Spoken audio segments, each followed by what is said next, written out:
Judul karya Pudar, bab 28, penulis Neng Neng. Andai setiap insan mampu memilih ingin terlahir seperti apa, menjadi anak siapa, dan dalam kondisi seperti apa, mungkin seorang dandelion juga akan memilih menjadi anak dari orang tua yang lengkap dengan harta berlimpah dan kasih sayang, lengkap dengan segala kehormatan, juga kondisi hidup yang mumpuni. Minimal, dandelion akan memilih ayah dan bunda akan terus di sampingnya hingga ia tiada nanti.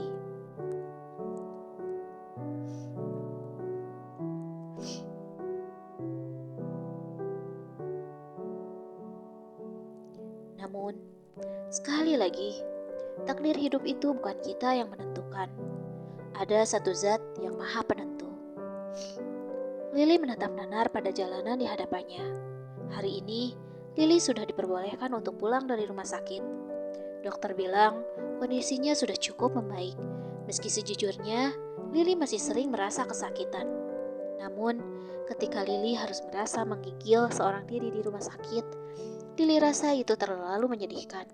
Lebih baik Lili berada di rumahnya, menahan sakit seorang diri. Minimal, Lili bisa menangis, meraung, tanpa orang lain melihatnya. Lili melangkahkan kakinya perlahan, hingga perlahan tubuhnya menjauhi rumah sakit. Dalam perjalanan, Lili berpikir bagaimana cara dia mengembalikan uang pembayaran rumah sakit nanti pada Satria. Tadi, sewaktu Lili mau membayar biaya rumah sakitnya, mereka bilang untuk seluruh biaya pengobatan Lili sudah ditanggung oleh seseorang. Dan Lili yakin itu adalah Satria, mengingat tidak ada lagi orang yang tahu jika dirinya tengah dirawat di rumah sakit. Lagi pula, ini adalah ulah dari kekasih Satria, Zahara. Dalam genggamannya, Lili menenteng satu paper bag kecil berisi obat-obatan juga vitamin. Selain membayar biaya rumah sakit, Satria juga memberikan obat-obatan terbaik dari rumah sakit tersebut.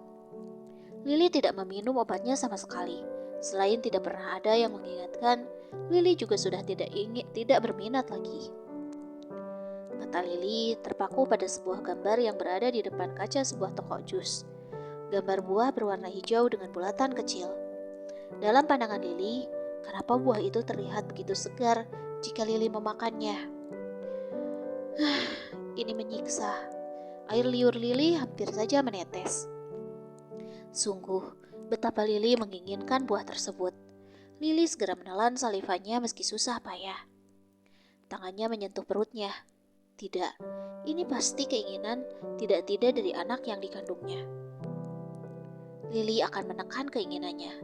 Lagi pula, harga buah tersebut pastilah begitu mahal. Memilih untuk melupakan keinginannya, Lili melanjutkan langkahnya kembali menuju ke kontrakan kumuhnya. Tiba di kontrakan, hanya ada sepi yang menyambutnya. Lili segera merebahkan tubuhnya di atas kasur tipisnya, melempar obatnya sembarangan. Lantas, meraih boneka bergambar beruang yang sudah dicucinya hingga menjadi bersih. Menciuminya, lalu memeluknya dengan sayang. Lili kembali masuk ke dalam dunia mimpinya. Lili sudah berada di tempat bekerjanya.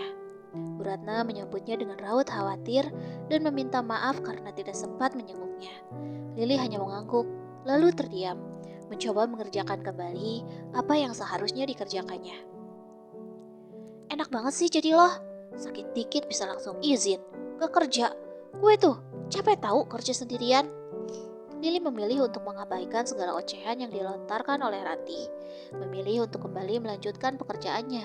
Lili kembali asyik sendiri dengan dunianya, membuat Ratih merasa dongkol dan menghentakkan kakinya menjauhi Lili.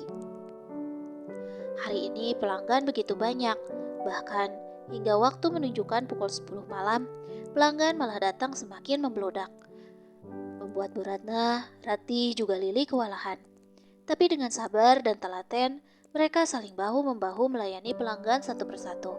Hingga pukul 11:30, makanan sudah tidak ada yang tersisa. Dan terpaksa, sebagian pelanggan harus pulang dengan tangan hampa. Dengan raut lelah masing-masing, akhirnya mereka menutup warung tenda mereka. Bu Ratna pulang duluan dijemput oleh suaminya. Sementara Ratih masih menunggu motor abangnya yang katanya akan menjemput. Lili menatap datar pada sekeliling mereka. Tempatnya kini sudah berubah menjadi sunyi. Hanya saja, sesekali ada satu atau dua kendaraan yang lewat. Ratih memeluk tubuhnya yang terasa kedinginan, lalu melirik kiri dan kanan kalau Lili melangkahkan kaki untuk meninggalkannya seorang diri. Gak setia kawan sama sekali. Ratih menggerutu pelan, namun juga enggan untuk menahan kepergian Lili. Di jam hampir tengah malam seperti ini, jelas adalah jam rawan. Tidak seharusnya anak gadis berkeliaran di tempat sesunyi itu. Namun, perjalanan hidup memaksa Ratih dan Lili untuk tetap bertahan. Hingga, kala Lili baru menginjakkan kaki beberapa langkah, terdengar suara jeritan Ratih yang begitu kencang. Lili memejamkan matanya. Lili tidak seharusnya peduli pada Ratih yang selalu berkata pedas padanya. "Tolong! Tolong!" Ratih berteriak histeris. Lili memutar tubuhnya. Ia melihat beberapa orang pria kini tengah mengelilingi Ratih, mencoba mengganggu Ratih yang tengah ketakutan seorang diri. Lalu, bayangan itu kembali muncul, di mana saat Lili diperkosa oleh Bima. Gadis itu memekik meminta tolong, namun tidak ada satu orang pun yang peduli. Bayangan itu begitu menyiksa Lili. Bagaimana jika terjadi sesuatu pada Ratih?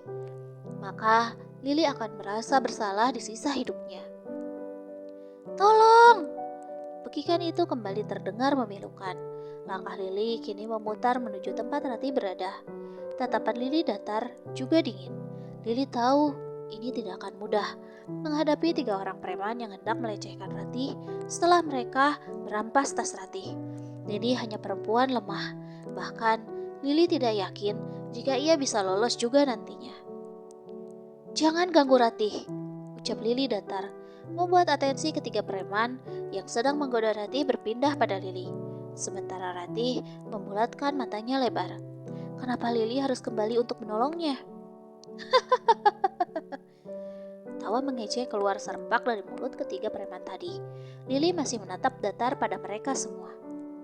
"Ratih, ayo lari!" teriak Lili, kala para preman tadi kini mulai merubungi dirinya. Ratih terdiam dengan tubuh gemetarnya. Gadis itu menggelengkan kepalanya berulang kali. "Ayo lari!" ucap Lili sekali lagi. Sementara preman tadi kian terbahak menertawakan kepercayaan diri Lili. "Kamu gimana, Li? Kamu lagi hamil. Gak mungkin kamu lawan mereka." Dengan suara serak menahan tangis, Ratih menggelengkan kepalanya. Hidup Lili sudah hancur sedari awal. Masa depannya sudah hilang. Memang apalagi yang mau dipertahankan Lili? Lili bertekad, jikapun malam ini dia harus lenyap, maka tak apa baginya. "Ayo lari!" Lili mendorong tubuh Ratih hingga tersungkur. Gadis itu terisak dan beringsut mundur. Kini, Lili hanya sendiri menatap kosong pada ketiga preman yang kini sudah mulai mendekat dengan tangan yang akan menggapai tubuh Lili. Lili memejamkan matanya kuat-kuat. Tidak, bayangan tangan Bima yang memaksanya kala itu kembali terlintas. Tubuhnya bergetar hebat, keringat dingin mulai merendung di dahinya. Bayangan itu kian nyata, kala salah satu tangan mereka mulai meraih rok yang digunakan Lili. Lalu ada tangan lain yang menampar wajahnya hingga tubuh Lili oleng dengan mudahnya. Perutnya semakin terasa sakit. Lili mencoba menahannya. "Tidak!" Lili berjongkok dengan tangan memegangi dadanya yang hampir sesak. Bayangan itu tidak juga hilang dari benaknya, hingga Lili tidak bisa fokus pada lawannya yang tengah mengoceh entah apa.